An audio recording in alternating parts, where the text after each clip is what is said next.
Сәлеметсіздер ме? 6-шы лекция функция. Функция қалай жасап, және оның есепке қолдануды үйренесіздер. Текст оқитын курстың әзірлеушісі Нұркен Спашев. Модуль 3 функция. Саламатсыздар ма? 6-шы видеолекция функция. Алдыңғы бөлімдерде print, len және input функцияларымен таныстық. Pythonда басқа да dime функцияларды қамтиды, бірақ сіздер өз проекттеріңізде функцияларды жазып қолдана аласыздар. Функция үлкен бағдарлама ішіндегі шағын бағдарламаға ұқсас. Функция дегеніміз белгілі бір операциялар тобын атқаратын программа блогы. Функцияға мәліметтер береміз, одан бір белгілі нәтиже аламыз. Функция ішкі әрекеті программаның басқа бөліктерін қатысуынсыз орындалады. Функция жасау үшін def кілттік сөзі қолданылады, одан кейін функцияның аты жазылады, қос нүкте қоямыз. Мысалы, def кілттік сөз, функцияның аты, жақша, қос нүкте, және де функцияның денесі жазылады. Функцияны қолдану үшін функцияның атын жазып шақырамыз. Мысалға, print функцияның аты және жақша. Функцияда бірнеше аргументтер болуы мүмкін, ол функцияның қабылдайтын мәндері деп аталады. Return нұсқаулығы. Функциядан жауапты алу үшін returnді қолданған жөн. Функциялар арасындағы байланыс мән қайтаратын аргументтер мен сыртқы айнымалылар арқылы орнатылады. Return инструкциясы нәтижені шақыратын функциядан шақырған функцияға қайтару механизмін орындайды, және return сөзінен кейін кез келген өрнек тұруы мүмкін. Өрнекті жақшаға да жазуға болады, бірақ ол міндетті емес. Функцияның қабылдайтын аргументтері. Функция бірнеше аргументтер қабылдауы мүмкін, оны жақша ішінде өтір арқылы бөліп жазамыз. Мысалы, def spam деген функцияны жаздық. Ол екі айнымалы қабылдайды, name өтір age. Қос нүкте функцияның денесі. Print spam функцияны шақырамыз, және де оған екі аргумент береміз, Alice және 22. Осылайша біз функцияға екі аргумент бердік, spam, Alice және 22. Nameға Alice, Age-ға 22 саны жазылады. Жұлдызша args, жұлдызша quarks. Аргумент ретінде тізімдер сөздіктерде бола алады. Ол кезде жұлдызша args, жұлдызша quarks қолданамыз. Мысалы, def mult, жұлдызша args. Қос нүкте z тең 1. For I in range, циклмен біздің қабылдаған аргумент бойынша жүреді. Z тең z көбейтілген I, print z.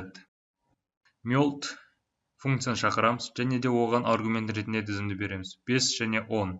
Mult 5, 3, 6, 3, 7, 2, 4. Осылайша біз жұлдызша argsқа тізімдерді аргумент ретінде бердік. Жұлдызша quarks аргументі ретінде сөздіктер беріледі. Мысалы, def print v, жұлдызша quarks for k өтір values in quarks.items. .items деген сөздіктерді қолданатын әдіс. Қос нүкте print the value of қосылған str values плюс is плюс str k. Және де функцияны шақырамыз print v, name қос нүкте Alice, age қос нүкте 22. Name және age кілт ретінде беріледі, ал мән ретінде Alice және 22 береді. Осылайша біз сөздікті функцияның аргументі ретінде беруді көрдік. Мысал есептер. Кез келген әріп, сөз, сөйлем берілген, осы мәндердің барлық әріптерін бас әріптерге ауыстыратын функция жазайық. Жаңа файлды ашайық. A тең input, айнымалысына мән енгіземіз. Def capitals деген функция жасаймыз, қарастырамыз. Және де оған қабылдайтын аргумент ретінде біз str-ді береміз. Кез келген жол. Str тең жолға қолданатын функцияны шақырамыз. str.upper. Upper деген ол қабылдаған жолдың барлық мәндерін бас әріптерге ауыстырады. Return str. str-дің жауабын қайтарамыз. Print capitals функцияны шақырамыз. Және де оған аргумент ретінде a-ны береміз.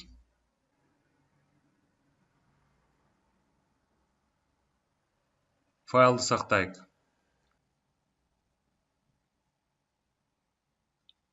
Кез келген жолды енгізейік. My name is Adam. Осылайша бізге барлық әріптерді бас әріптерге ауыстырып қайтарды. Келесі бір сөз енгізейік. Менің атым Қожа. Элементтерді артымен шығаратын функция жазу қажет. Жаңа файл ашайық. N тең input. N-ді енгіземіз. Def кілттік сөз. Функцияның аты reverse num. Аргумент ретінде numды қабылдайды. For I in range. Бір өтір len num плюс 1. Бірден бастап енгізген санымызға дейін жүреді, элементке дейін жүреді. Print str num минус i. Бұлай жазудың себебі индекстер арқылы біз элементтерге қол жеткіземіз. Минус i деген ол артыңғы элементтен бастап жүретін білдіреді. Reverse функцияны шақырамыз n. n-ға жол береміз цикл арқылы бірінші индекстан n плюс бірінші индекстағы элементке дейін біз қол жеткіземіз. n-ға элементтерді енгізейік. Осылайша біз элементтерді артымен шығардық. Алдымен num минус 1 болады. Минус 1 деген ол бізде 6 білдіреді. Минус екінші индекста ол 5 тұрады. Осылайша бізде циклымыз бірінші элементке дейін артымен қарай шығарады. Минус индекс арқылы. 4 нақты сан берілген x1, y1, x2, y2. Осы 4 сандардың арасындағы қашықтықты есептейтін дистанс функциясын жазу қажет. x1 енгізейік float input. y1 енгізейік float input.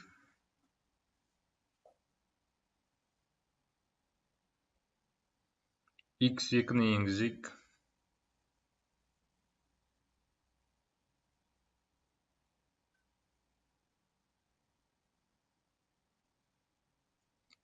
y2-ні енгізейік. Осылайша біз 4 сан енгіздік. Бөлшек типті 4 сан. Def distance деген функцияны жасадық. Және де оған аргумент ретінде 4 элемент береміз. x1, y1, x2, y2.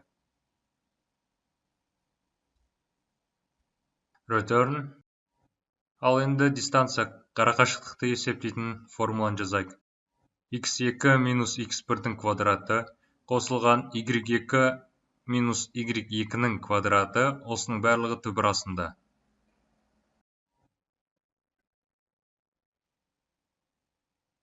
Нөл бес деген түбір астын білдіреді. 2-ден 1. Print функцияны шақырайық. Distance. Аргументтерді енгізейік. x1, y1, x2, y2. Файлымызды сақтайық.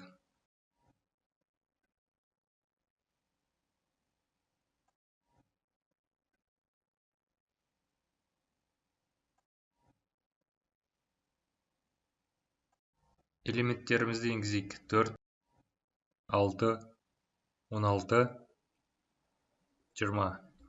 Осымен 4 сандардың арақашықтығын есептейтін функцияны жаздық. Бүгінге біз функциялармен таныстық, мысал есептерді қарастырдық. Назарларыңызға рахмет, сау болыңыздар.